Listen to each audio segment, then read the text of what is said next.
kata Nabi SAW dibawa dalam satu perjalanan daripada Masjidil Haram pergi ke Masjidil Aqsa. Maknanya benda tu betul jadi. Itu yang paling penting. Dan yang kedua, yang penting apa dia? Pengajaran daripada peristiwa itu. Bukan perbincangan dan bergaduh tarikh itu yang penting. Di dalam hal Isra' dan Mi'raj ini. Muslimin dan muslimat yang dirahmati Allah sekalian. Cuma berbeza orang, berbeza pendekatan apabila bercakap tentang Isra' dan Mi'raj. Tuan-tuan panggil 3 orang ustaz main di masjid ni, suruh ceramah pasal Isra' dan Mi'raj. Tiga-tiga mengambil pendekatan yang tak sama. Satu ustaz dia pegang dari segi tauhid, dia duk tekan Isra' dan Mi'raj ini sebagai satu ujian keimanan. Bukan sahaja nak menguji orang kafir percaya tak percaya, bahkan Isra' dan Mi'raj betul-betul menguji sahabat Nabi sehingga ada yang murtad. Maka mereka fokus Isra' dan Mi'raj ini dari segi tauhid. Ada orang bila bercakap tentang Isra' dan Mi'raj ini, dia nak highlight satu benda saja. Apa dia? Perintah semayang. Satu ceramah dia 1,5 jam pasal Isra' dan Mi'raj, dia nak cerita kata semayang berbeza dengan semua ibadat lain. Ibadat lain perintah suruh buat, turun wahyu kepada Nabi, Nabi duk ada di atas muka bumi ni. Tetapi untuk nak memfardukan sembahyang 5 waktu, Nabi SAW dipanggil dengan begitu istimewa sampai menghadap Allah Subhanahu Wa Taala, dan di sana difardukan ibadat sembahyang. Dan Nabi SAW sangat mengambil berat hal sembahyang yang difardukan dengan cara yang sangat istimewa ini, sehingga Nabi kata beza Islam dengan kafir ialah meninggalkan sembahyang. Ada setengah orang bila bercakap tentang Isra' dan Mi'raj ini, dia duk fokus tentang perjalanan Nabi tu. Daripada bertolak daripada Makkah nak sampai ke Baitul Maqdis, sampai di Baitul Maqdis Nabi jumpa apa, Nabi tengok apa, daripada Baitul Maqdis nak naik sampai ke langit, di tiap-tiap lapis langit Nabi jumpa Nabi-Nabi apa dan sebagainya. Dia fokus yang tu aja. 3 hari 3 malam. Hari mula buat bihun, hari kedua buat laksa, ada kuah sikit, hari ketiga tutup nasi minyak. Dulu saya ingat lagi, saya kecil-kecil dulu macam tu. Ayah saya panggil ustaz main di rumah, baca kitab Isra' Mi'raj nipis tu 3 hari. Dan begitulah aturan dia, daripada bihun goreng kepada laksa dan kepada nasi hari yang ketiga. Macam mana pun tak apa. Yang pentingnya apa? Kita nak mengambil iktibar dan pengajaran daripada kisah itu. Ada sebahagian ulama, sebahagian ustaz, sebahagian pendakwah apabila bercakap tentang Isra' dan Mi'raj, dia fokus satu, tentang apa? Tentang perjuangan umat Islam, khususnya umat Islam Palestin. Cerita Borak pun tak tahu pergi ke mana, cerita Nabi naik langit nombor berapa pun tak peduli. Yang penting apa? Dia gantung Yahudi Israel ni sebagai pancing beg, dia duk tumbuk, dia duk siku, dia duk bagi lutut, dia tomoy orang Yahudi dan Israel ini. Maka Isra' dan Mi'raj itu dijadikan sebagai satu medan untuk nak menunjukkan betapa kita memusuhi orang-orang Israel ini. Tentu duk jumpa benda-benda ni, masjid ni buat macam ni punya cerita, masjid ni buat macam ni punya cerita. Bagus. Pasal apa? Itu kepelbagaian di dalam menghurai tentang Isra' dan Mi'raj. Muslimin dan muslimat yang dirahmati Allah sekalian. Duk cerita in detail, cerita-cerita satu-satu ni. Yang kata Baitul Maqdis ni, berapa ramai orang duk confused di antara Masjid Aqsa dengan Kubah Sakhar. Bila buat ada confuse lagi. Bila sebut Baitul Maqdis, dia nampak kubah tu, kubah kuning tu. Dia duk kata itulah Masjid Aqsa. Dia duk pasal apa? Pasal berjayanya Yahudi Israel buat benda tu. Sampai kita sendiri dalam masjid kita gantung gambar, bila sebut kata perjuangan orang Islam untuk nak mengembalikan penguasaan ke atas Masjid Aqsa, simbol dia kita buat Kubah Sakhra sebagai simbol. Sekarang Masjid Aqsa yang sebenarnya bukan yang tu. Masjid Aqsa kubah buruk duduk ada balik sana. Maka sebahagian orang pula dalam duk cerita benda ni, dia cerita balik tentang bagaimana kerja orang Yahudi Israel hari ini duk korek. Tuan-tuan kalau pergi, saya Alhamdulillah dapat rezeki pergi dengan kawan-kawan hari itu ni, sampai di sana dan kita melihat sendiri macam mana kerja-kerja mengorek di bawah Masjid Aqsa, rancak dijalankan. Daripada kita ismayang di Masjid Aqsa, kita berjalan, tuan-tuan, ziarah sekitar Masjid Aqsa saja, keluar pagi daripada hotel, kita balik maghrib, punya banyaknya cerita sejarah. Dua ada setumpuk bang tu. Lepas breakfast pagi, keluar berjalan kaki, jalan kaki pergi masuk satu pintu, masuk akses untuk nak akses ke dalam Masjid Aqsa tu. Kawasan dia, setiap jengkai bumi tu ada cerita. Dia sampai di satu corner, tengok tak ada apa, satu dinding biasa aja, ada satu signboard di sana. Dia tulis di situ Darul Hadis Asy-Syarif, dia tulis itu. Tapi dinding tak ada apa.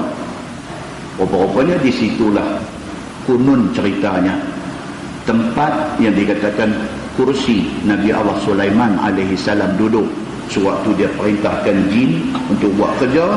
Dia duduk di kursi itu, duduk pegang tungkat. Rupa-rupanya Nabi Sulaiman sudah wafat, tungkat tu dah dimakan anai-anai, dia jatuh. Baru jin sedap kata Sulaiman sebenarnya sudah wafat. Kursi itu dah tak ada, tinggal kawasan kosong. Daripada mulut ke mulut ulama-ulama yang ada di sana bagi tahu kata di sinilah tempat yang kata kursi Nabi Allah Sulaiman alaihi salam. Tetapi kita witness benda tu, kita tengok. Kita pun tak pernah tahu yang kata Masjid Aqsa yang Nabi SAW berjalan daripada Makkah, Masjidil Haram, mai ke Masjidil Aqsa. Masjid Aqsa tu ada dua. Ada Aqsa Jadid, ada Aqsa Qadim. Ada Aqsa baru, ada Aqsa lama. Kita pergi baru kita tahu. Tak pernah siapa habaq kat kita benda ni. Yang untuk semayang hari ini itu Aqsa Jadid. Yang kata Aqsa Qadim, Aqsa lama, Aqsa asal mana, dia turun tangga pergi di bawah tanah. Lalu di kawasan-kawasan yang bawah tanah ni lalu sampai pula di satu tempat pula, di situlah mengikut version orang Islam, kata tempat lahir Nabi Allah Isa alaihi salam. Semua batu pejai naik tangga ada, dia buat lekuk. Di situlah kononnya Nabi Isa diletak macam duit kita hari ini.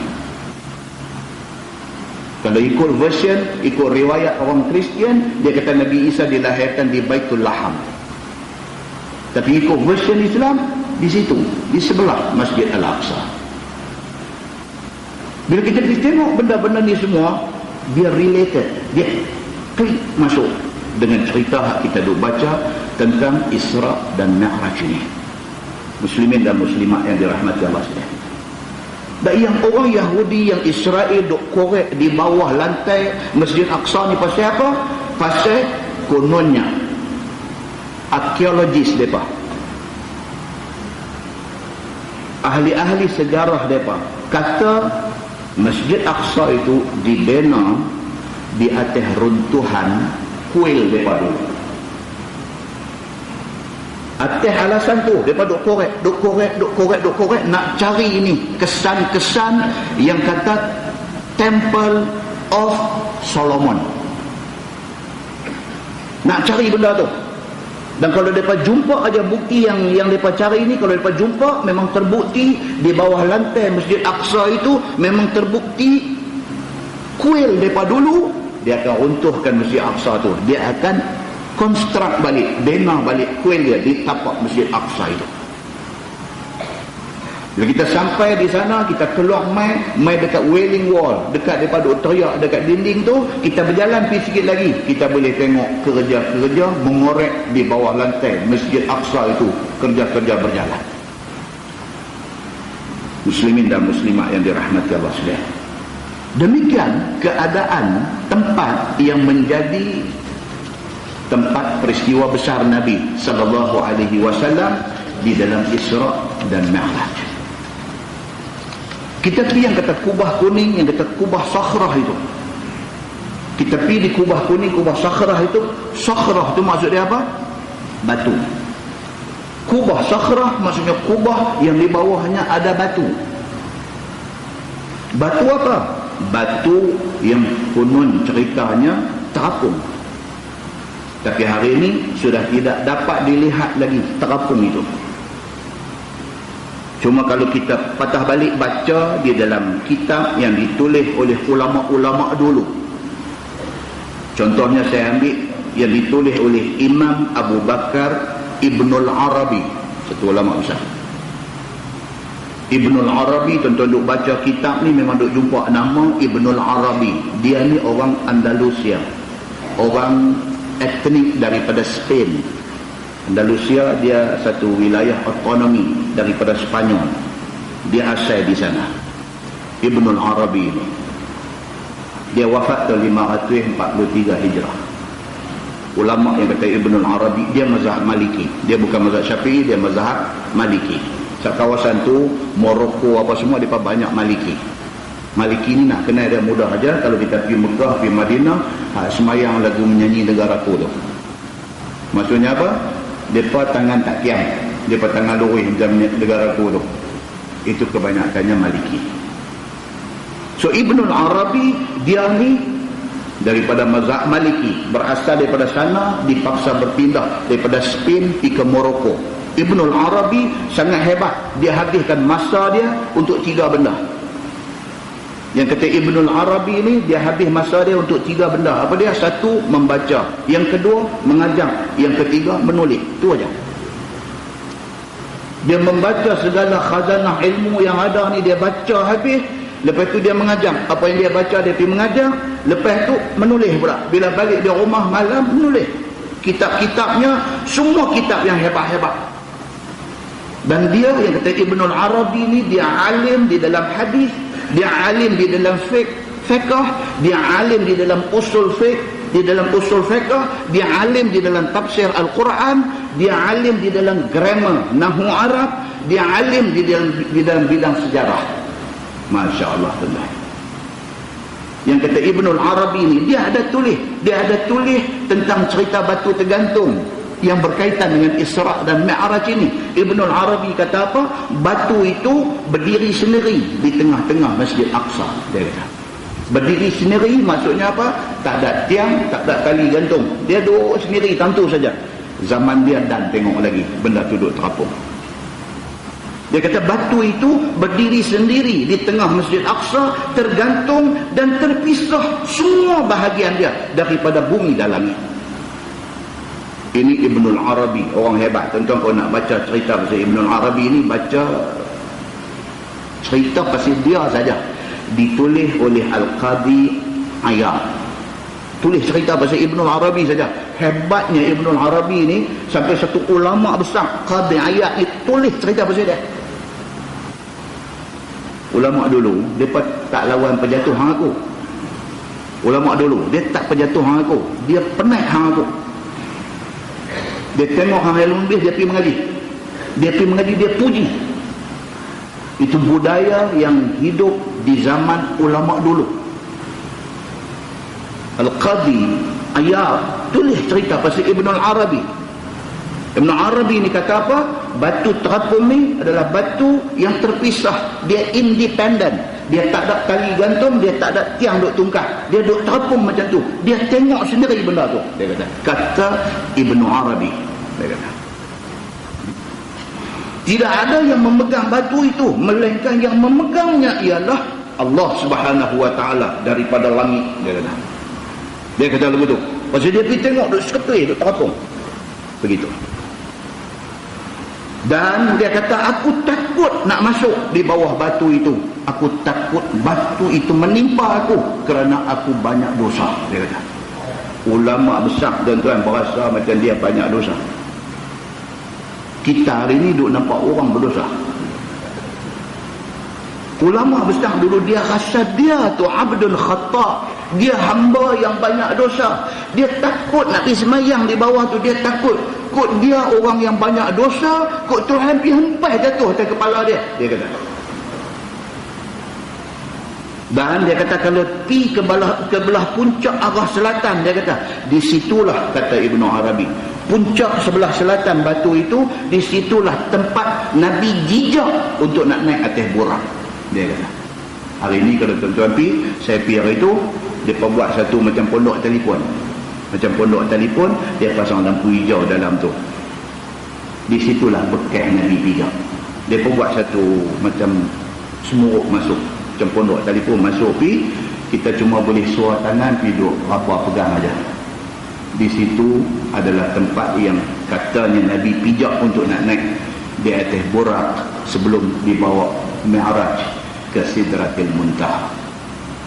Muslimin dan muslimat yang dirahmati Allah, cerita-cerita ini bukan cerita dongeng, cerita yang ada sabitannya, yang sampai hari ini dikekalkan kewujudan dia untuk nak bagi kita berasa bertambah iman kita kepada Allah Subhanahu wa taala. Muslimin dan muslimat yang dirahmati Allah sekalian. Yang kedua, cerita tentang Isra dan Mi'raj ini ialah kita nak cerita tentang belah dada Nabi. Ada orang tanya saya, pasal itu saya buat main cerita ni malam ni. Ada orang tanya, kata Ustaz, ni sempena Isra Mi'raj, nak tanya. Saya ada baca hadis, dia kata. Satu hadis cerita Nabi kena belah dada masa Nabi tengah duk main dengan budak-budak. Satu hadis kata malaikat Jibril mai kopak bumbung rumah Nabi, ambil Nabi pergi belah dada. Lagu mana tu? Ya. Dan betul-betul Nabi Isra Mi'raj ni masa dia budak-budak ke? Satu soalan. Dan Nabi ni kena belah dada 2 kali ke? Malam ni kita baca hadis dia. Pasal apa?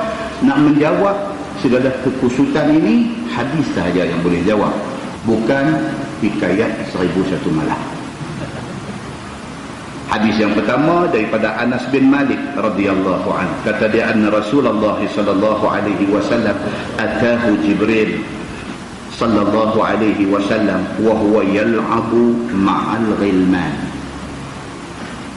fa akhadhahu fasara'ahu fashaqqa an qalbi fastakhraja al-qalb fastakhraja minhu 'alaqah فقال جبريل هذا حظ الشيطان منك ثم غسله في طست من ذهب بماء زمزم ثم لأمه ثم أعاده في مكانه وجاء الغلمان يسعون إلى أمه يعني ظئرة فقالوا إن محمدا قد قتل فاستقبلوه وهو منقطع اللون وهو منتقع اللون قال أناس وقد كنت أرئي أثر ذلك المخيط في صدره أو كما قال hadis sahih riwayat Imam Muslim. Ini kes pembedahan pertama daripada Anas bin Malik radhiyallahu anhu. Dia kata Nabi sallallahu alaihi wasallam satu hari didatangi oleh malaikat Jibril alaihi salam wa huwa yal'abu ma'al ghilman. Ketika Nabi budak-budak, Nabi tengah duk main dengan kawan-kawan kanak-kanak dia. Ini pertama. Nabi masih budak-budak tengah duk main-main dengan budak-budak ni semua, Jibril main. Fa akhadahu, Jibril main dalam ramai-ramai budak-budak, Jibril dipegang Muhammad, belum jadi Nabi, budak-budak. Jibril dipegang Muhammad, fasara'ahu, direbahkan Muhammad, fashaqqa an qalbi, dibelah dadanya, diambil hatinya, fastakhrajal qalb, fastakhraja minhu 'alaqah. Jibril buat keluar hati Nabi, dan daripada hati itu Jibril buang 'alaqah, darah-darah potong yang ada di hati Nabi, buang. Qala Jibril hadza hadzu syaitan minka. Jibril kata ini darah-darah potong yang ada di hati itu, ini adalah bahagian syaitan yang ada pada engkau. Nabi nak jadi Nabi ini dibersihkan dulu daripada kekotoran syaitan. Ini belum cerita Isra Mi'raj, ini cerita masa kecil. Dibelah dadanya, dibawa keluar hati dia, dibuang segala alaqah, segala darah-darah kotor yang ada semua. Dan Jibril kata ini darah potong ni, hadza hazzuz syaitan, ini adalah bahagian syaitan yang ada pada diri hang, cuci buang. Summa ghasalahu fi tastin min zahab bima'i zamzam, kemudian direndam hati itu, dibasuh hati itu di dalam satu wadah, satu bekas yang terisi dengan air zam-zam. Cabut keluar. Yang kata apa? Zaman dah dia kata open heart surgery. Yang orang sakit jantung kena bypass coronary tu, dia panggil open heart surgery. Bedah buka, pakai tu renggang tulang dada ni, dia bubuh tu lagu pomen, renggang tu ambil jantung bawa keluar, bubuh dalam besen. Open heart surgery dah kena kepada Nabi SAW masa Nabi budak-budak dulu. Dibawa keluar, dibasuh dengan bima'i zamzam, dengan air zamzam. Summa la'amah, kemudian dimasukkan balik, ditangkuk balik. Bekas belahan itu ditangkuk balik. Summa a'adahu fi makani, kemudian Jibril bawa Nabi pergi letak balik di tempat Nabi duduk main tadi. Masa tu Nabi budak-budak lagi, ambil pergi letak balik tantuk. وجاء الغلمان يسعون إلى أمه يعني إلى ذكره. Budak-budak kawan sepermainan Nabi ni bila tengok main orang tak kenal, main pegang Nabi, bawa Nabi pi, perebah Nabi, belah dada Nabi, dia tengok macam tu, yas'auna, pakai lari balik pi cari mak dia, yakni mak susu dia. Sebab mak dia dah wafat lama dah. Pi jumpa mak susu dia. Pergi jumpa, dia kata apa? Faqalu, kata budak-budak ni, inna Muhammadan qad qutila, sesungguhnya Muhammad dah kena bunuh. Dia kata budak-budak hari ni ramai orang kata accident, lepas tu pergi tengok lari main abang kat kita di masjid ni. Dia kata habis dah otak duk selambak dalam helmet. Dia kata otak duk selambak dalam helmet, bukan otak darah kawan tu duk dalam helmet, dia hamak otak duk ada selambak dalam helmet. Tuan, budak-budak tengok main orang tak kenal, ambil Nabi pergi belah dada, duk rambut bawa keluar apa, lari pergi dekat mak susu dia. Dia kata inna Muhammadan qad qutila, sesungguhnya Muhammad dah kena bunuh. Dia kata fastaqbaluhu wa huwa muntaqi'ul laun. Orang pakat bangkit Nabi, tengok Nabi Muhammad berjalan balik. Nabi Muhammad jalan balik dalam keadaan pucat muka dia. Pasal apa? Terkejut dengan peristiwa yang berlaku itu. Qala Anas bin Malik. Anas tak ada masa tu, Anas ni kecil lagi. Nabi hijrah main Madinah, baru mak dia bagi jadi khadam Nabi. Tapi Anas meriwayatkan hadis ni, kemudiannya dia cerita, kata Anas, wa qad kuntu ar'i athara dhalikal mikhyab fi sadri. Aku sendiri boleh tengok kesan belahan itu pada dada Nabi sallallahu alaihi wasallam. Muslimin dan muslimat yang dirahmati Allah sekalian, makna dia apa? Nabi dibedah untuk kali pertama ketika budak-budak. Dia main hadis yang kedua pula daripada Anas bin Malik juga. Dia katakan Abu Dzar yuhaddits. Dia kata Abu Dzar cerita dekat dia, anna Rasulullah sallallahu alaihi wasallam qala furija saqfu baiti wa ana bi Makkah. Yani cerita Isra Mi'raj. Nabi sallallahu alaihi wasallam kata bumbung rumah aku dibuka. Nabi duduk ada rumah, bumbung rumah dibuka. Wa ana bi Makkah. Nabi kata waktu tu aku masih di Mekah, belum hijrah ke Madinah lagi. Fa nazala Jibril sallallahu alaihi wasallam fa faraja sadri. Jibril mai ambil aku daripada bumbung rumah, ambil aku bawa keluar pergi. Fa faraja sadri, Jibril belah dada aku. Nabi kata summa ghasalahu min ma'i zamzam, kemudian dibasuh dada aku dengan air zamzam. Summa jaa bi tastin min zahab, kemudian dibawa mai satu bekas yang dibuat daripada emas, mumtali'un hikmatan wa imana. Di dalam bekas itu ada hikmah dan iman. Yang ini kita tak boleh faham. Jibril mai ambil Nabi daripada bumbung rumah, bawa pi belah dada dia, basuh dada dia dengan air zam-zam. Lepas itu di sana ada satu bekas, dalam bekas itu ada iman. Satu benda yang kita tak boleh abang. Sebab iman yang setakat kita tahu, nah baru mana iman? Iman ni macam karan, tengok tak nampak, tapi ada tak ada? Ada. Macam mana tahu kata iman ada pada orang tu? Apabila dia dilihat takut pada Allah, dia ada iman. Tapi dalam hadis Isra' dan Mi'raj dibawa amai hikmah dan iman di dalam bekas. Fa'afraghaha fi sadri, dituang iman dan hikmah di dalam dada Nabi sallallahu alaihi wasallam. Summa atbaqahu, kemudian ditutup balik. Lepas dituang hikmah dan iman, ditutup balik. Summa akhadha biyadi, kemudian Nabi kata, Jibril pegang tangan aku, bawa. Fa'araja bi ila sama, maka dia mi'rajkan aku sampai ke langit. Ini pembedahan kali kedua yang dilakukan ke atas Nabi sallallahu alaihi wasallam.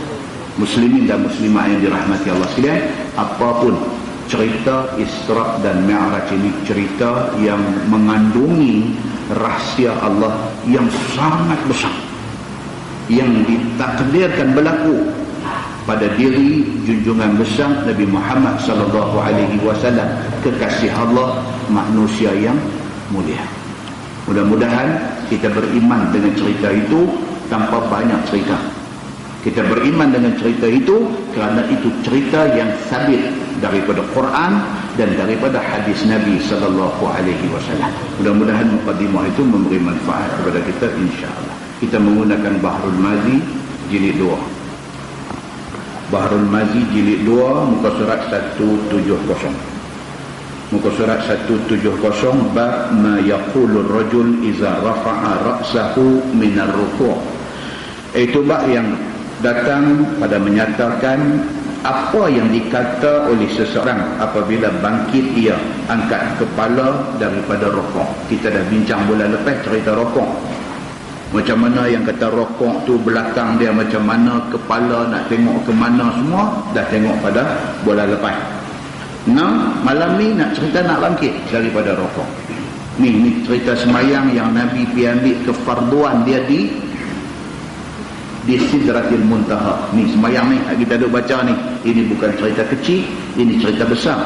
Cerita satu ibadat yang difardukan Allah Subhanahu wa taala kepada Nabi sallallahu alaihi wasallam pada mulanya berapa waktu? 50 waktu. Tak di mana kita kuliah tak lebat. Baru baca mukadimah 10 minit berhenti mayang tu. Sambung baca abang 10 minit mayang pula. 50 waktu sehari semalam. Nabi sallallahu alaihi wasallam sebagai satu hamba yang taat kepada Allah, Allah kata 50 waktu sami'na wa ata'na, kami dengar kami taat. Nabi ni kata apa? Okey, 50. Turun pi langit yang ke-6. Langit yang ke-7 daripada? Langit ke-7 Nabi Ibrahim alaihi salam. Langit ke-7. Langit ke-6 Nabi Musa alaihi salam. Turun pi sampai ke langit yang ke-6, Musa tanya balik. Hadis yang sahih. Musa tanya, Muhammad, apa yang Tuhan bagi dekat hang? Dia suruh aku dan umat aku semayang. Berapa banyak? 50 waktu. Musa boleh kepala. Musa kata, kami sudah pun diuji Allah dengan perintah sembahyang. Ternyata kami gagal. Kalau kami umat yang badan besar ni pun gagal nak menunaikan sembahyang, kamu Muhammad umat akhir zaman badan kecil-kecil, jangan terima perintah 50 waktu ni, tak akan boleh buat. Pergi balik dekat Tuhan minta korang. Muhammad patah balik pergi dekat Tuhan minta, akhirnya tinggal 5. Pergi balik sampai tinggal 5. Sampai dekat Nabi Musa. Musa tanya macam mana? Dia kata tinggal 5. Dia kata jangan 5 apa tak boleh buat. Dia kata betul tak betul tuan-tuan? Betul. 5 pun tak boleh buat. 5 pun tak semayang subuh berkenyang. 5 ya. Kalau dia fardukan pukul 3 satu semayang, pukul 4 satu semayang, pukul 5 satu semayang, pukul 6 satu semayang, habis 5 ni dia bagi kita tidur ni malam ni, tidur pukul 10 dah boleh tidur dah, pukul 10 bangkit pula pukul 5.30, tak boleh bangkit.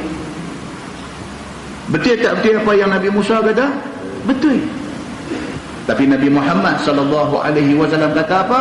Dia kata, malu aku kepada Allah. Sampai 5 pukul nak pergi minta aku orang lagi, malu aku kepada Allah. Kalau Nabi SAW malu dekat Allah nak minta aku orang pada 5, kita lagi kena malu kepada Nabi dan kepada Allah. Kalau 5 pun tak boleh buat. Kalau Nabi Muhammad tu nak pergi minta korang daripada 5 Nabi malu dekat Tuhan, kita ni kena lebih malu lagi. Malu dekat Nabi, malu dekat Allah. Kalau 5 tu kita tak buat. Itu yang nak abangnya. Ni yang kata sembahyang ni. Baik, now dia nak beritahu apa? Bangkit daripada rokok ni. Nak kata apa? Ketahuilah saudaraku, inilah puji-pujian yang dibaca di dalam rokok. Maka sayogialah seseorang itu jangan meninggalkannya. Dia kata kalau boleh kita pada tiap-tiap perlakuan semayang tu, apa bacaan yang disebut oleh Nabi dalam hadis dia, jangan tak buat. Daripada mula, daripada start ni Allahu Akbar tu, start daripada tu apa bacaan yang ada, kalau boleh jangan sampai tak baca. Ada orang dia nak sebut takbir intiqalat tu pun dia malas. Dia malas. Rukuk Allahu Akbar, dia malas nak sebut Allahu Akbar. Dia kata pakai tu imam sebut sudah. Dia tak sebut. Kan dalam hadis kata iza kabbara fakabbaru. Apabila imam takbir, maka hendaklah makmum hampa semua bertakbir. Dah segan yang tu pun. Tu imam Allahu Akbar dia pakai rukuk betul ya. Dia malas nak sebut. Maka dia kata di sini, dia kata apa? Kalau boleh. Dia kata walaupun benda tu kalau tak sebut batal tak semayang, tak batal, tapi kalau boleh, dia kata janganlah sampai tak sebut. Begitu. Kerana dialah amal Nabi SAW yang tiada Nabi meninggalkannya. Kerana Nabi semayang, Nabi sebut, jangan hampa tak sebut. Tuan-tuan, kalau Nabi boleh istighfar minta ampun dekat Allah sehari 70 kali, sehari 100 kali, kita ni kena lebih pada tu. Kalau kita 100 tak boleh nak sebut, malu kita kepada Allah, malu kita kepada Nabi SAW. Begitu. Kerana itu amal yang dibuat oleh Nabi SAW dan tidak ditinggal oleh Nabi SAW. Kata At-Tirmizi an Ali bin Abi Talib radhiyallahu anhu, kana Rasulullah sallallahu alaihi wasallam idza rafa'a ra'sahu min ar-ruku' qala. Dia kata, diriwayatkan daripada Ali bin Abi Talib karramallahu wajhah, katanya adalah Nabi sallallahu alaihi wasallam mengucap ia apabila angkat kepalanya tak kala bangkit daripada rukuk. Nabi kata, sami'allahu liman hamidah, rabbana walakal hamd, mil'ul ardi mil'as samawati wa mil'al ardi wa mil'a ma bainahuma wa mil'a ma syi'ta min syai'in ba'du. Itu dia satu riwayat kata baca panjang macam tu. Itu sebab kita pergi di Mekah Madinah, depak yang tidak lama tak lama, lama. Kita di sini lagu macam sami'allahu liman hamidah, oh sujudlah. Bila kita pergi di Mekah, kita pergi di Madinah, semayang dengan Imam Syuraim, semayang dengan Imam Sudais, semayang dengan mereka ni semua, sami'allahu liman hamidah, sangat lama. Pasal apa? Pasal dua pasal. Yang pertama, mereka mazhab Hambali. Mazhab Hambali yang tidak itu rukun panjang. Kita mazhab Syafi'i yang tidak itu rukun pendek. Mazhab Hambali yang tidak itu rukun panjang. Satu. Yang kedua, pasal mereka baca ni riwayat ni, mereka baca panjang. Kita Rabbana walakal hamd ataupun Rabbana lakal hamd. Mana-mana satu pun ada riwayat. Mereka panjang lagi. Mereka lepas kata sami'allahu liman hamidah, Rabbana walakal hamd mil'as samawati wa mil'al ardi wa mil'a ma bainahuma wa mil'a ma syi'ta min syai'in ba'du. Panjang tu mereka baca. Kita hak mana pendek abang main. Kita nak yang tu. Kan kita hak mana pendek.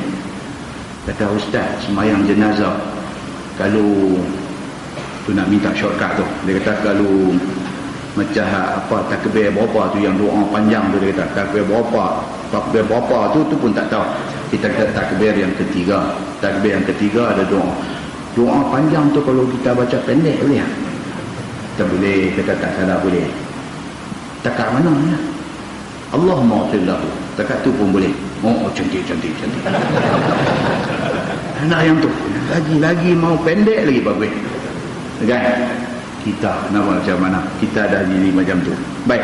So, yang kata depa ni, depa baca full macam tu. Itu sebab yang tiada depa panjang. Kerana sepanjang duk berdiri tu, dia tak berdiri saja. Dia ada benda duk baca.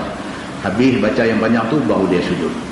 Ini riwayat dia. Dia kata, ada artinya, Sami'allahu liman hamidah, telah mendengar Allah, yakni diterima Allah akan puji daripada mereka yang memuji akan dia. Ya Tuhanku, dan bagi engkau jua mustahak puji, dan bagi puji yang memenuhi 7 petala langit dan memenuhi bumi, dan memenuhi barang yang di antara langit dan bumi, dan memenuhi akan barang yang engkau kehendaki daripada sesuatu, daripada segala kainat. Tu dia panjang ni, duk puji Allah ni, duk puji.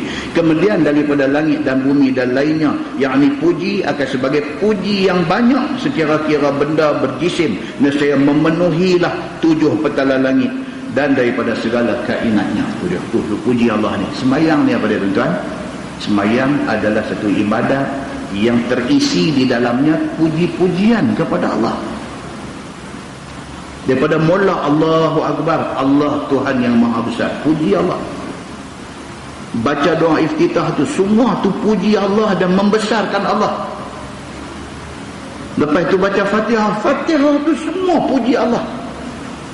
Surah, whatever surah kita baca, puji Allah, kebesaran Allah. Rakaat, Allahu Akbar, Allah yang Maha Besar, Subhana Rabbiyal Azim wa bihamdih, juga puji-pujian kepada Allah. Sampai habis, sampai Assalamualaikum warahmatullah, diisi dengan puji-pujian kepada Allah Subhanahu wa ta'ala. Tu yang kata semayang. Semayang adalah masa kita nak puji Allah habis-habisan, kerana Allah sahaja yang layak menerima puji-pujian. Tuan-tuan tak puji macam mana tuan-tuan? Allah bagi apa kat kita hari ni? Dia bagi sehat ni pun nak bayar balik, tak boleh bayar. Tuhan bagi sehat saja, tak usah cakap lain.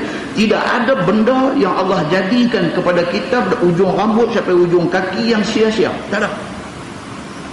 Sebahagian ulama kata apa? Sampai 1 urat bulu roma pun ada guna dia. Kita buat kajian ke tak buat kajian? Kalau kita buat kajian, kita tahu ni guna Allah jadikan bulu roma ni. Semua benda yang Allah bagi jadi ni, wa ma khalaqta hadza batilan. Allah tidak jadikan semua benda ni secara batil dan sia-sia. Allah bagi kat kita ni semua benda manfaat. Dia bagi kita, tak boleh kentut cukup tuan-tuan. Tak boleh kentut dia. Tak boleh berak teruk lagi. Tak boleh kentut.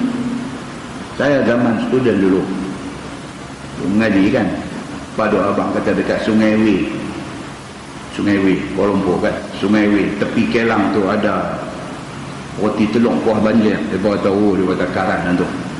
Roti telur kuah banjir, teh tarik halia dengan telur separuh masak 2 biji. Musim-musim periksa mau pergi kena, baru dia main segang je. Pada zaman tu daun ketum tak ada lagi. Pergi kena yang tu. Satu sahabat saya pergi kena, apa sekali dengan kami semua ramai-ramai, balik naik motor, student, balik naik motor, juga kat 12 biji motor, kali 2, satu motor 2 orang, 24 orang punya konvoi, balik daripada kena roti telur Sungai Wei, duk balik tu, kawan seorang duk menumpang belakang jatuh, dengan jalan, jatuh. Kawan bawa dia duk terpa api, duk cakap-cakap tak ada respon. Boleh tak ada, mana ada, mana api. Masa tu handphone pun tak ada lagi, tahun 80 kan. Tekanan orang depan buka boleh buka tahan berhenti. Yang boleh buat ni tak ada. Dia tak balik ke tadi? Dia balik ke tak? Mana api tak tahu. Lorong motor tu sebelah Federal Highway Kuala Lumpur tu, lorong motor tu one way, bukan boleh patah balik. Patah balik juga kan, nak buat macam mana kawan hilang. Patah balik jalan kot tepi berderet 12 biji motor. Tengok jatuh terlentang duk tidur. Ada kawan yang dia selama kirim teh tarik, teh ais nak bawa balik, jurus teh ais tu, teh muka dia pingsan atas jalan ni, jurus jaga dulu. Jaga kentut, kata kentut. Nyata seluruh. Oh, Rupanya tuan-tuan, dia nak buang angin tak boleh. Dia mana jadi tu, dia tendang lagu mana tu, dia pengsan, dia pitam, dia jatuh betul. Dia jatuh pun tak sedap, dia terkediang atas jalan tu. Sampai kawan patah balik main curi, atas muka tu. Baru jaga curi. Tuhan bagi keluar benda tu. Betul ingat saya murung tak tuan-tuan? Nampak muka macam murung? Ni gambar ni kita duk bercakap malam ni ada kawan duk dengar ni. Kawan hak kenal ni dengar. Dia kata kawan ni cerita dia kata ni. Dah SMS masuk lah kawan. Enggak. Tuan-tuan, nak abang kata apa? Nak abang kata apa pun yang Allah bagi dekat kita ni nikmat. Itu adalah nikmat anugerah Allah. Bukan kata Allah tak bagi. Allah tarik satu cukup. Muslimin dan muslimat yang dirahmati Allah sekalian. Jadi ibadat semayang adalah ibadat kita memuji Allah Subhanahu wa taala atas segala anugerah yang dia limpah mai dekat kita semua. Baik, kata At-Tirmizi bermula ini hadis hasan sahih. Dan pada bab ini ada riwayat daripada Ibni Umar dan Ibni Abbas dan Ibni Abi Aufa dan Abi Juhaifah dan Abi Sa'id, dan telah dikeluarkan dia oleh Imam Syafi'i di dalam dan Muslim di dalam sahihnya. Ya. Dan kadang dalam kuliah ni saya duduk sendiri cerita-cerita lama masa sekolah kan. Orang yang berkenaan saya tak sebut pun nama dia, saya tak sebut dia duduk kerja apa, dia duduk mana lah ni. Tapi dia tu sendiri, bila dia dengar, dia bertelefon saya. Oh, itu budak Kelantan. Oh, dia kata sedap mu duduk cerita aku dalam kuliah. Dia dah sedap mu cerita aku. Awak berdebat cerita mana tu? Oh, sedap cerita orang lupa pula. Dia kata kita cerita pasal dia buat lupa. Dan saya cerita ada satu kawan, tu dia asrama, tiap-tiap malam dia kena tindih hantu. Dia duk kena tindih hantu. Tiap-tiap malam. Main duk cerita dia tu, aku begak dia kata nak malam bagi tindih aku dia dah. Tiap malam. Saya kata dia okeylah macam ni. Tukang, aku tidur bilik tidur bilik aku. Tengok macam mana nak jadi. Oh, dia kata boleh tukang. Saya pun ketang juga kalau berani sangat. Hantu pun tak nak tengok. Dia bila tadi tanya dia selalu kena pergi ubah. Dia kata tak tentu. Dia kata tak tentu nak kena macam lah. Tak tentu. Itu kita pun duduk tunggu tak main lagi hantu ni. Tunggu lena yang nalah tu lah. Lena jaga juga subuh pagi esok lah. Kan, turun di bilik. Turun dia kata natal ni. Mari tindih aku sini pula. Tukar bilik dengan kita boleh kenal juga. Mana bukan pasal bilik itu, pasal dia berkenan dengan lah. Saya kata dia berkenan dengan hang sapi tidur mana lah. Memang kenal. Telefon dia apa tu? Oh, sedap cerita pasal orang dia. Tapi orang tak tahu siapa dia. Kan? Muslimin dan muslimat yang dirahmati Allah sekalian. Baik. Kata dia masalah mengangkat kepala daripada rokok dan hukumnya. Ini cerita bangkit daripada rokok ni. Kata At-Tirmizi, dan bermula amal atas hadis dalam masalah itu di sisi setengah daripada ahli ilmi. Dan dengan dialah berkata Syafi'i, katanya diucapkan ini di dalam sembahyang fardu dan sembahyang sunat. Dan telah berkata setengah ulama ahlul kufah, diucapkan akan ini dalam sembahyang sunat sahaja dan tiada diucap dalam sembahyang fardu. Itu beza. Boleh kata majoriti ulama kata apa? Sembahyang sunat ke sembahyang fardu ke, bila bangkit sebut sami'allahu liman hamidah rabbana walakal hamd. Tak kira sembahyang fardu atau sembahyang sunat. Sebahagian ulama lagi kata apa? Sembahyang sunat saja kata. Sembahyang fardu tak payah kata. Itu perbezaan pendapat. Baik. Dia kata Imam Syafi'i di dalam dan mengucaplah imam itu dan makmum itu akan sembahyang yang menunggal pada waktu mengangkat kepala mereka itu daripada rokok. Imam Syafi'i kata tak kira hang sembahyang seorang ke, hang sembahyang berimam ke, bangkit kena kata sami'allahu liman hamidah rabbana walakal hamd. Tak kira sembahyang seorang, tak kira sembahyang jemaah, tak kira sembahyang fardu, tak kira sembahyang sunat. Itu kata siapa? Imam Syafi'i. Akan lafaz sami'allahu liman hamidah. Sebut dia dok ada satu masjid tu imam dia sebut sami'allahu liman. Sami'allahu liman. Telinga kita bila dengar tu dia jadi macam orang pipulih awak perut kita. Jadi begitu. Sami'allahu liman hamidah. Dia jadi macam orang pulih awak perut begitu. Nak tegur susah tuan-tuan. Tegur susah, tegur orang ni susah. Dan kita nak pergi kata kat dia, tu imam ikut saya silap dengar apa tu habis lapik tu. saya silap dengar macam tu. Imam kata sami Allahu limal. Kata lagu tu kuliah bulan depan tak main lah. Tak main lepas tu dengan kita pun jadi putih. Tak syok. Nampak tak? Setiap orang semak semua benda kita duk buat, ibadat kita duk buat sekian lama dah, 40 tahun dah, 50 tahun dah kita duk buat pun kena recheck balik. Kena recheck. Kadang-kadang tersilap tu boleh jadi. Bila kita silap, kita duk bawa benda tu lah. Silap tu lah bawa pergi sampai berpuluh-puluh tahun kita duk bawa benda tu. Itu sebab kuliah kita kena main. Jadi bila kita main, bila orang buat contoh tu kadang-kadang ada berkaitan dengan kita. Kita rimak benda tu. Kita tulis, wih ni aku dah buat ni. Benda tu bukan dia seorang buat, ada lagi orang lain buat. Tapi bila dia dengar, dia tahu. Dia boleh detect kesalahan dia. Putih balik. Itu kebaikan kita bila kita ada di dalam majlis ilmu ni. Dia boleh check and balance. Check dan kita balance balik mana-mana kesilapan kita. Baik. So kata Imam Syafi'i ni, dia kata apa? Tak kira sembahyang seorang, sembahyang jemaah, sembahyang fardu, sembahyang sunat, bila bangkit daripada rukuk, sami Allahu liman hamidah. Maka apabila selesai padanya oleh orang yang mengucapnya, bolehlah ia iringi akan dia dengan kata Rabbana walakal hamd. Lepas kata sami Allahu liman hamidah, Rabbana walakal hamd. Dan jika diucapnya dengan kata Allahumma Rabbana lakal hamd, dia pergi kata macam tu, Allahumma Rabbana lakal hamd, boleh juga. Imam Syafi'i kata boleh lagu tu pun. Dan jikalau diucapnya dengan kata lakal hamdu Rabbana, ni satu punya kreatif. Depan dia bawa belakang, belakang dia umai depan dia lagu tu. Orang kata Rabbana lakal hamd, dia kata lakal hamd Rabbana, dia pergi kalih kot tu. Apa jadi dengan orang ni? Kata Imam Syafi'i, kalau dia kata lakal hamdu Rabbana, nescaya memadai ia. Imam Syafi'i okey, Imam Syafi'i kata boleh juga. Yang tak boleh ni apa dia? Tak sembahyang. Itu yang tak boleh. Benda-benda hak macam ni selagi mana ada perkataan tu dan benda ni depan belakang bukan ayat Quran, zikir, Imam Syafi'i kata okey, memadai ia.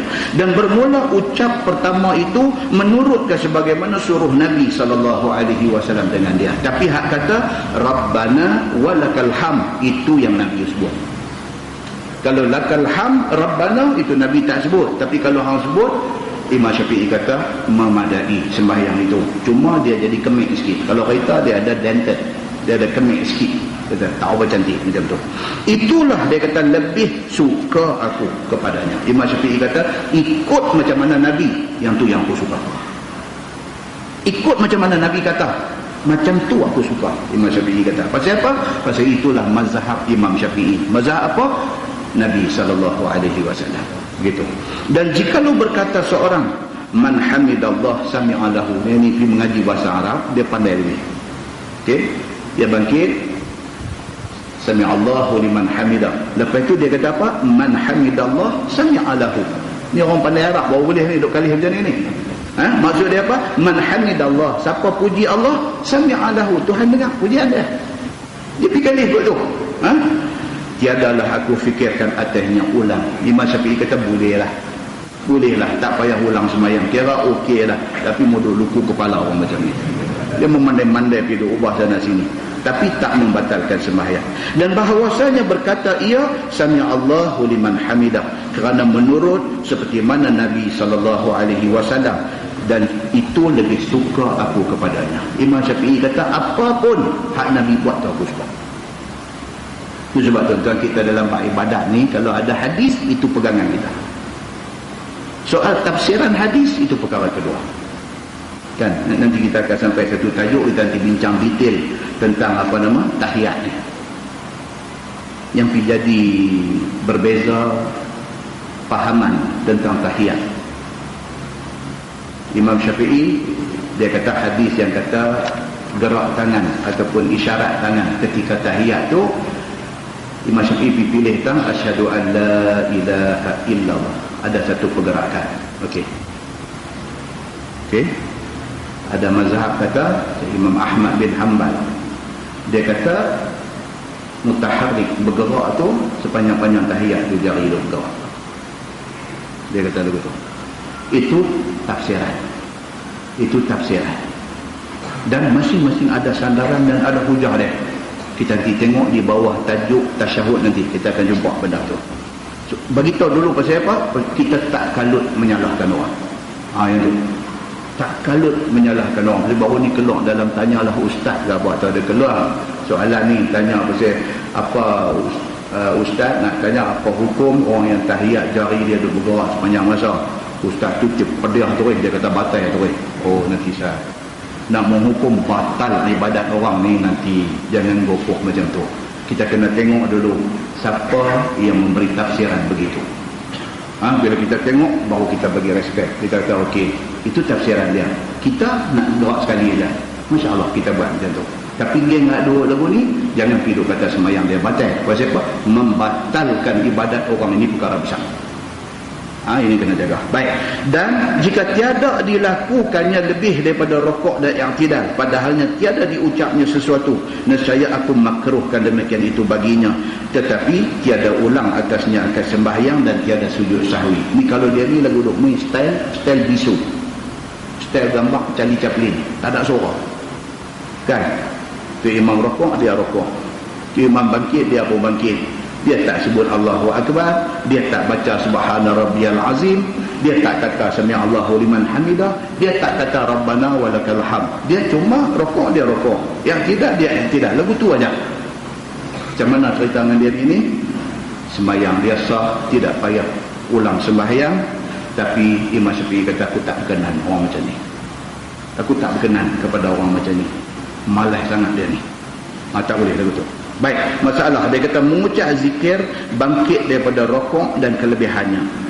Ya saudaraku, telah dikeluarkan oleh Imam Tirmizi akan satu hadis yang menunjukkan kelebihan mengucap puji-pujian sambil bangkit daripada rokok itu. Tuan-tuan ni yang kata Sami'allahu liman hamidah, Rabbana lakal hamd, ataupun Rabbana walakal hamd tu, apa fadilat dia? Dan macam mana kita tu baca dah hari tu ni, barang siapa yang amin dia sama dengan amin malaikat, ada dia punya fadilat dia. Cuba kita tengok ni, Rabbana walakal hamd ni pula apa fadilat dia. Hadis dia kata an Abi Hurairah radhiyallahu an anna Rasulullah sallallahu alaihi wasallam qala, diriwayatkan daripada Abi Hurairah radhiyallahu anhu bahwasanya Nabi sallallahu alaihi wasallam bersabda, idza qala al-imam sami'allahu liman hamidah faqulu Rabbana walakal hamd. Apabila mengucap imam akan lafaz yang akan datang ini pada masa dia bangkit daripada rokok, iaitu Sami'allahu liman hamidah. Apabila imam kata Sami'allahu liman hamidah, hadis kata apa? Faqulu. Maksud Sami'allahu liman hamidah, telah mendengar Allah segala puji yang mereka puji akan dia. Maka hendaklah kamu sekalian, yakni makmum, sahut ucapan itu dengan kata Rabbana walakal hamd. Yang ni yang sebahagian ulama kata. Tuan-tuan tengok balik hadis tadi, dia kata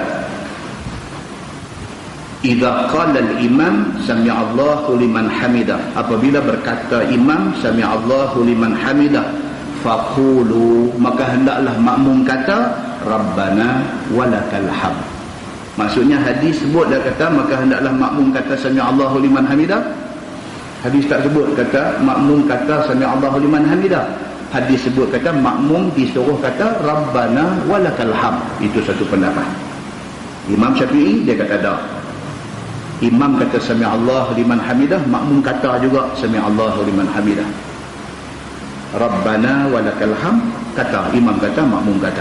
Imam Syafi'i pegang macam tu. Sekali kita nanti tengok dia punya huraian. Baik, tuan-tuan tengok sebelah. Dia kata adalah Nabi SAW suruh yang demikian itu kerana ada kelebihannya.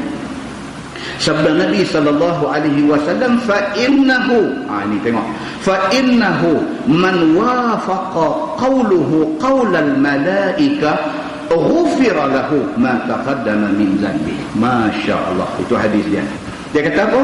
Maka bahawasanya siapa yang muwafaqah, yang sama perkataan dia dengan perkataan malaikat, diampunkan baginya oleh Allah dosanya yang telah dahulu. Tuan-tuan, Imam kata sami Allahu liman hamidah, kita pun bangkit, kita kata Rabbana walakal hamd, sama dengan malaikat kata. Dapat yang ni, apa dia? Diampunkan segala dosa kita yang lepas-lepas. Dosa apa? Dia beritahu di sini, diampunkan oleh Allah akannya segala dosa yang telah lalu, yakni diampunkan Allah akan sekalian dosa kecilnya yang telah lalu. Adapun dosa besar berhajat kepada taubat. Itu pun banyak tuan. Dosa kecil ni pun jenuh. Allahu Akbar. Dosa kecil kita ni jenuh. Kita duduk berjalan ni tuan, sambil duduk berjalan ni biji mata tengok orang ya, dia main bintang dalam hati kita. Bintang tak elok nak kat tu. Bintang. Tengok satu orang tengok dan ni apa? Nak kondem orang. Orang ni tak senonoh.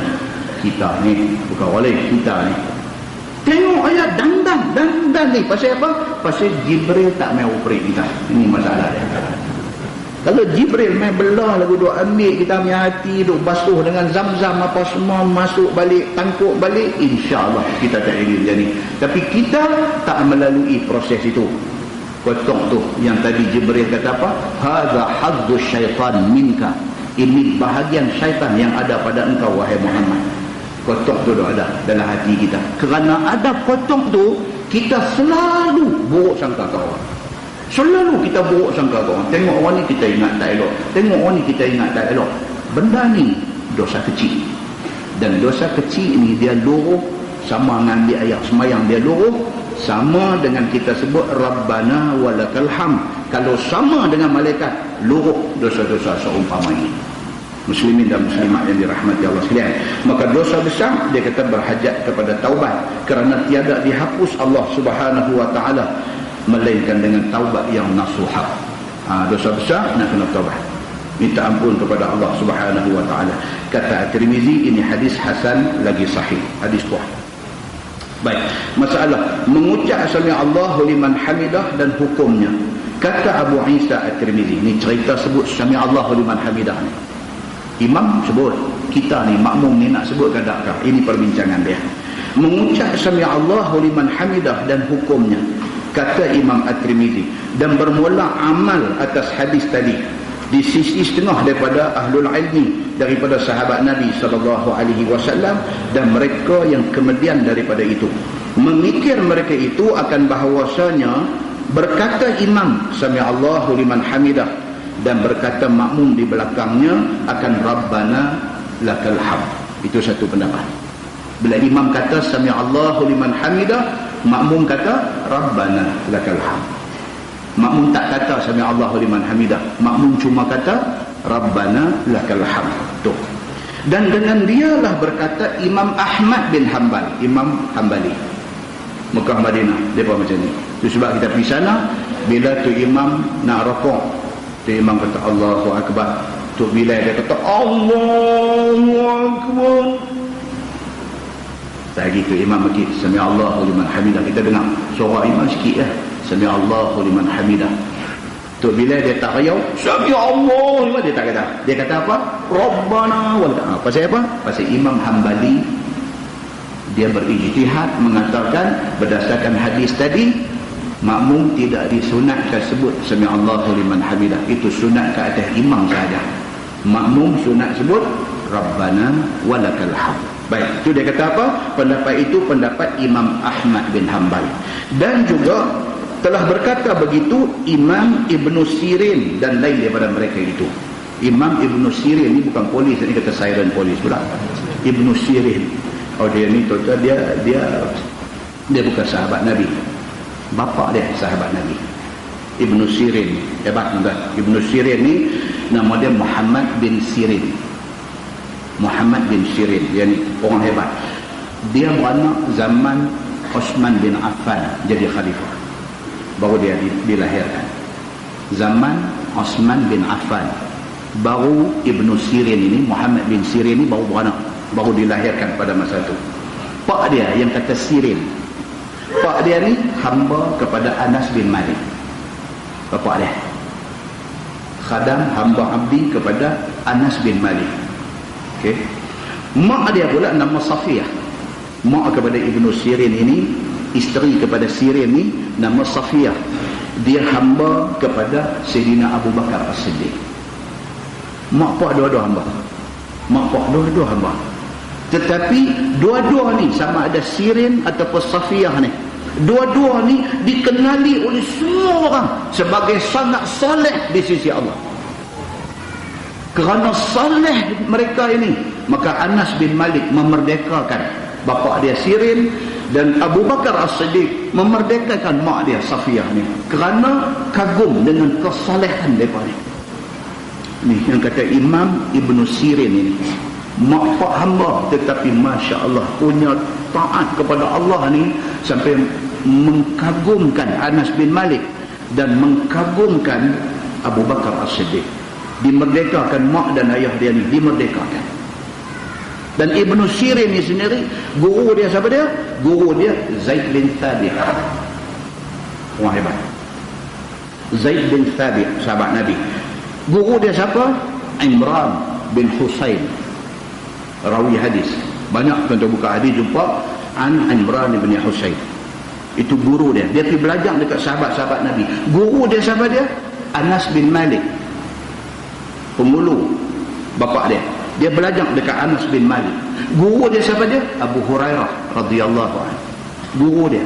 Guru dia siapa dia? Tiga Abdullah. Guru dia. Abdullah bin Mas'ud, Abdullah bin Umar, dengan Abdullah satu lagi, Abdullah Mas'ud, Abdullah Umar, dengan Abdullah bin Az-Zubair. Tiga Abdullah ni guru dia semua. Dan nanti bila-bila kita baca cerita tentang Abdullah bin Zubair, saya baca di banyak tempat, ada lagi cerita Abdullah bin Zubair, ada lagi. Dia pernah minum darah bekam Nabi sallallahu alaihi wasallam. Kita nanti baca hadis dia, yang kita nanti cerita hadis itu status dia apa, sahih ke, hasan ke, dhaif ke, apa, kita nanti baca. Ni cerita tentang Abdullah bin Az-Zubair yang berakhir dengan apa? Mati dibunuh. Siapa bunuh dia? Hajjaj bin Yusuf Al-Thaqafi. Bunuh dia, lepas itu mayat dia disalib, diikat di kayu. Kita dah baca di beberapa masjid. Dia ni pernah minum darah bekam Nabi. Nanti kita baca dengan Dr. Tabal tadi. Masa ni tak ada. Sonok tuan-tuan, ni kuliah ilmu ni, Allahu Akbar. Saya tak tahulah kalau tuan-tuan tak sonok. Saya sonok pasal saya nak main baca, saya kena baca dulu. Bukan semua hak saya baca malam ni saya tahu dah. Ada yang saya baca sebelum main baru saya tahu pun ada. Pasal apa? Pasal ilmu Allah ni, Masya Allah tuan-tuan. Tu usah alim macam mana dah, kita tak akan cover semua ilmu Allah. Tak akan dapat cover semua. Satu orang yang ada PhD dalam bidang hadis pun ada lagi hadis yang dia tak pernah dengar. Jadi nak abang kata ilmu Allah ni. Itu sebab kitab ni pun dinamakan Bahrul Madhi. Bahru maksud dia apa? Lautan. Madhi maksud dia apa? Madu. Orang suka duk buat spelling tu, saya cukup tak suka. Daripada spelling Melayu M-A-D-Z-I. Bukan M-A-D, M-A-Z-I. Mim alif Zania, Madhi. Bukan M-A-D-Z-I. Tak kena tu spelling tu. Punya ramai orang duk tulis M-A-D-Z-I ni. Sampai buku hak Melayu tu pun dia tulis M-A-D-Z-I ni. Nak kena nanti kau yang buat buku ni. Tak boleh, tuan-tuan jangan buat salah macam tu. Madhi, Mim alif Zania. Maksud dia apa? Honey, madu. Kitab ni 22 juzuk ni dipanggil Bahrul Madhi, lautan madu. Madu ni tentang kita tengah duk baca tafsir surah An-Nahli di Masjid Simpang 4 Matang Buluh. Duk ni nak cerita pasal madu dan khasiatnya seperti yang disebut dalam Quran dan hadis Nabi ni. Madu ni. Jadi bila Syekh Idris Al-Marbawi pilih tajuk tu nak bubuh jilid kitab dia ni, Bahrul Madhi, lautan madu. Madu ni tuan-tuan, Allahu Akbar. Itu dia.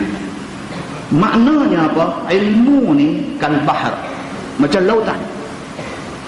Kita lagi duk baca, kita lagi duk belajar, dia lagi duk main lazat tu. Dia duk main lazat. Kita dapat benda baru, kita dapat satu ilmu baru, kita dapat satu benda yang kita duk buat satu malam ni dengar macam ni. Allahu Akbar, tuan-tuan. Itu yang kata ilmu. Sayang orang yang tak ada minat untuk nak meduk dalam majlis ilmu. Sayang.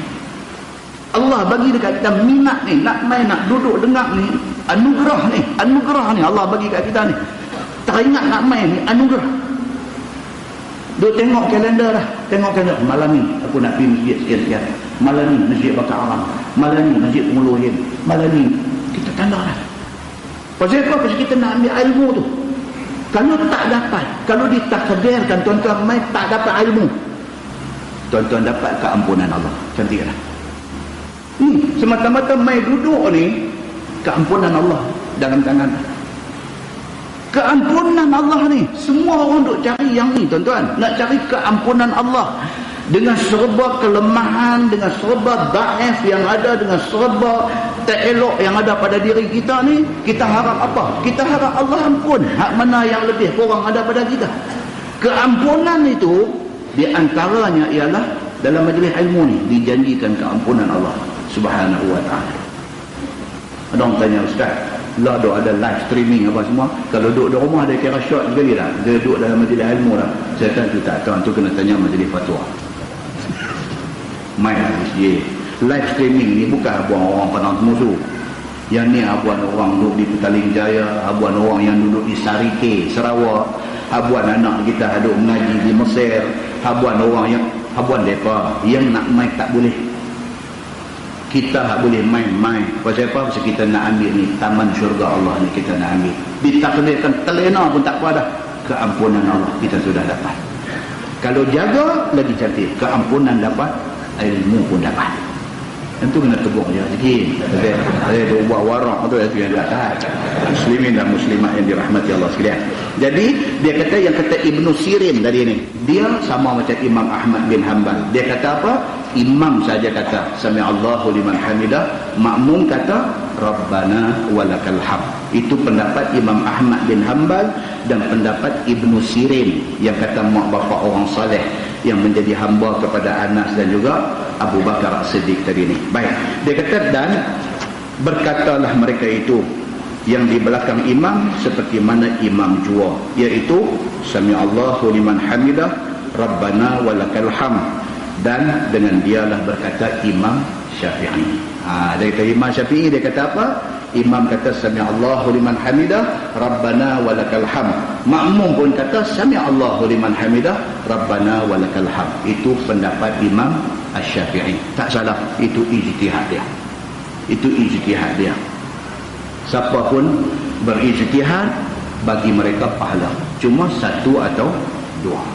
Itu saja. Nah, wallahu a'lam. Lepas ini kita masuk bab fi wad'ir rukbatain qabla al-yadain fi sujud. Ni dia nak main cerita apa? Cerita daripada i'tidal, sami'allahu liman hamidah, nak sujud. Nak stand sujud tu macam mana? Nak stand sujud tu, adakah turun pinggan dahi dulu, ataupun turun dengan lutut dulu tangan, ataupun dengan tangan dulu lutut, atau macam mana? Ini perbincangannya akan datang. Pasal kita tengok pun berbagai-bagai cara ada kan. Orang sakit pinggang, orang sakit lutut, dia turun tangan dulu. Pasal apa? Lutut dia tak apa cantik. Kalau dia pergi lutut dulu, jadi dia terpelecok aja turun-turun. Jadi dia pergi tangan dulu, baru dia turun lutut dulu. Okey? Boleh tak boleh macam tu? Okey? Mazhab mana yang kata elok tangan dulu, baru lutut dulu? Mazhab mana selain daripada mazhab sakit lutut? Dia ada lagi satu mazhab. Kan? Mazhab sakit lutut pun satu mazhab. Jadi geng sakit lutut, dia akan tangan, baru lutut. Ada satu daripada mazhab 4 ni, ada yang kata tangan dulu baru lutut. Pasal apa? Pasal dia mentafsirkan itu keadaan lebih menunjukkan tawaduk kita kepada Allah. Dia bagi hujah macam tu. Dan tidak ada yang salah. Semua ijtihad itu betul belaka. Betul belaka. Cuma kita nak tengok nas, kita nak faham. Dan dia akan main satu hadis lagi yang Nabi bagi warning. Nabi kata jangan ada orang yang sujud seperti mana terum. Dia guna perkataan terum. Dalam bahasa Al-Marbawi, dia guna perkataan terum. Ta-ra-wa-mim. Terum. Jangan sujud seperti mana terum unta. Dia kata.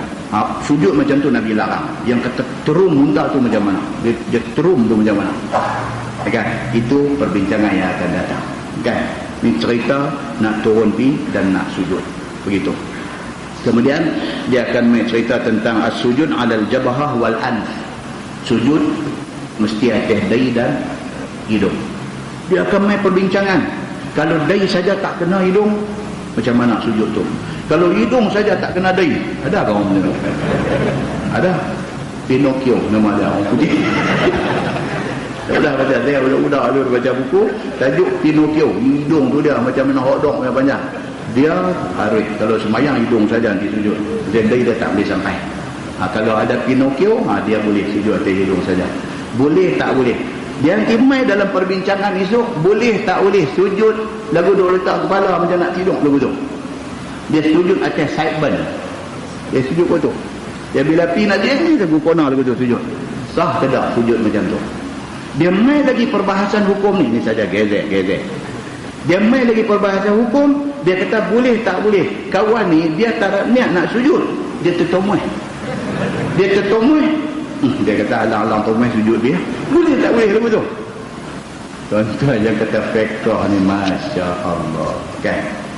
Lepas tu dia main perbincangan tentang anggota sujud. Kalau satu orang pakai kepiah kolom, kepiah pakai sampai ke kening ni, pakai kepiah, dia sujud atas kepiah, sah tak sah? Satu. Dia ni pakai ketayak kolom, tapi ada lubang pula cari tu ni. Ini satunya ada cari belakang. Jadi bila dia sujud, ada kawasan cari sikit tu duk kena lantai. Sah ke tak sah? Habuan mazhab cari ketayak. Masya Allah. Dan kita tangguh dan ke bulan depan. Dan si cuti sekolah nak main. Di sekolah nak main. Kalau dan ada lagi satu kuliah. Lepas tu dia main Ramadan. Dan nampak kan macam mana masa duk jalan. Jemaat ni tak tahu nak punya duk main jemaat ni tu jemaat ni dia nak main tahun pula dia rasa cepat. Ramadan baru lagi rasa duk teringat lagi tazkirah Ramadan apa hari tu ni nak main pula Ramadan. Masa duk jalan, masa jalan tu tak apa tuan-tuan. Bila masa berjalan laju, maknanya umur kita dengan ajal ni lagi laju duk. Ajal adalah satu yang statik, dia duk tunggu kita. Bila Allah aja yang tahu. Takkan malam ni, takkan esok, takkan minggu depan, tak tahu tuan-tuan. Dan tengok ada jadi hari ni. Kita bila tengok tu mau ambil yang cibat. Mak ngaya nak keluar. Naik motor. Dilanggang tebing, jatuh, lori lagi, hancur. Anak 5 orang tinggal. Masa nak keluar rumah, mak pak pun tak tahu, kata tu dia nak keluar pengambil, anak pun tak tahu. Saya baca surah abang, anak perempuan yang besar tu kata apa? Dia kata kalau Tuhan boleh pusing balik masa. Anak tu cakap, kalau Tuhan boleh pusing balik masa, dia kata dia terima. Kematian ni sesuatu yang ditentukan. Dia terima. Dia kata, anak tu, dia kata dia terima. Tapi kalau boleh pusing balik masa, dia kata dia nak peluk mak dia putih. Mati dia terima. Itu satu masa yang dah ditetapkan.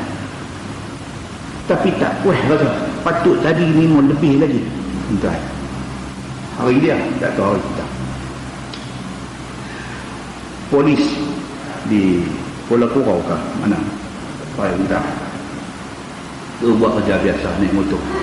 Rondaan biasa. Depan mata satu van mai samun van rokok. Pencuri penyamun semua tahu tuan-tuan. Rokok Allah semua jual cash. Tak ada banyak cek. Semua cash. Deliver rokok COD. Cash on delivery. Rokok. Berapa kedai dia pergi, satu-satu kedai berapa ribu dia ada dalam tangan dia. Penyamun tahu benar. Kalau saya tak bangun ni boleh buat tahu. Dia tahu. Lori tanker yang duk pergi refill minyak Petronas Shell. Semua COD. Bibung yang minyak bayar berapa puluh ribu. Satu uncang duit dia. Penyamun semua tak.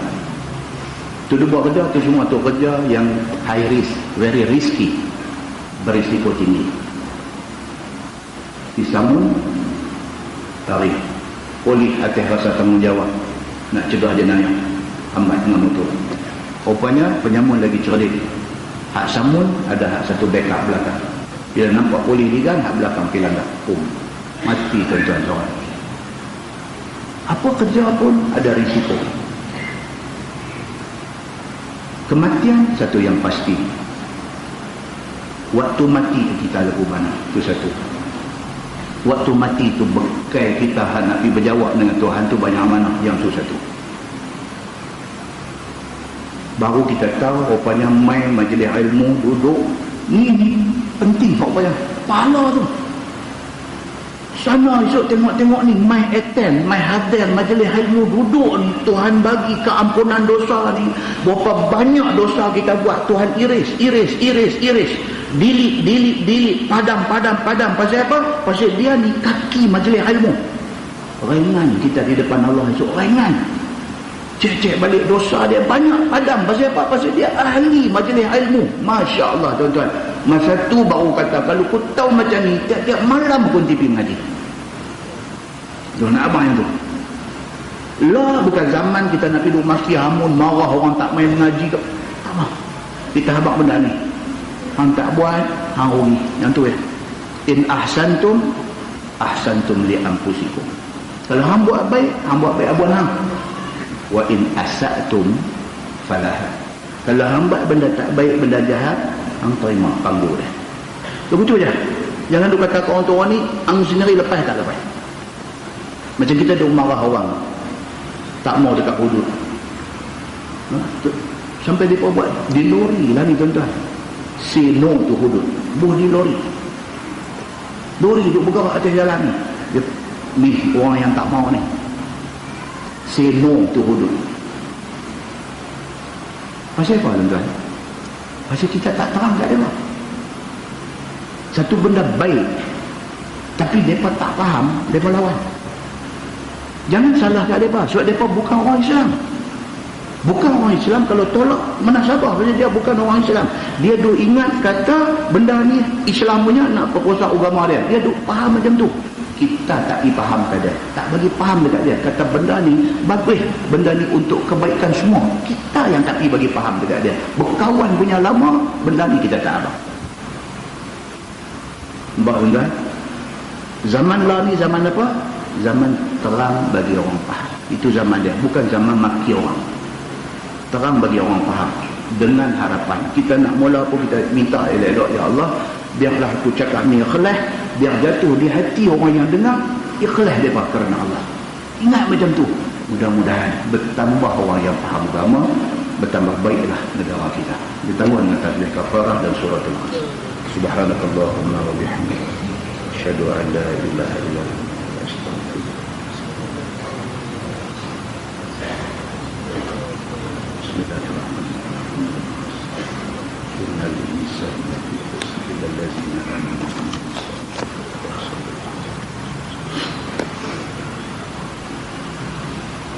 اللهم صل على محمد في الأولين والآخرين وسلم ورضي الله تبارك وتعالى عن ساداتنا أصحاب سيدنا رسول الله أجمعين.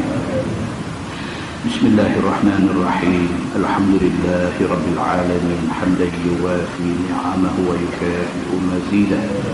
يا ربنا لك الحمد كما ينبغي بجلال وجهك الكريم وعظيم سلطانك. رضينا بالله ربا وبالإسلام دينا وبمحمد نبيا ورسولا. اللهم افتح علينا فتوح العارفين وارزقنا فهم النبيين بجاه خاتم المرسلين. اللهم فقهنا في الدين وعلمنا التأويل واهدنا صراطك المستقيم. اللهم أرنا الحق حقا وارزقنا اتباعه وأرنا الباطل باطلا وارزقنا اجتنابه. اللهم اجعل جمعنا جمعا مرحوما وتفرقنا من بعده تفرقا معصوما. وصلى الله على محمد وعلى آله وصحبه وسلم والحمد لله رب العالمين. السلام عليكم.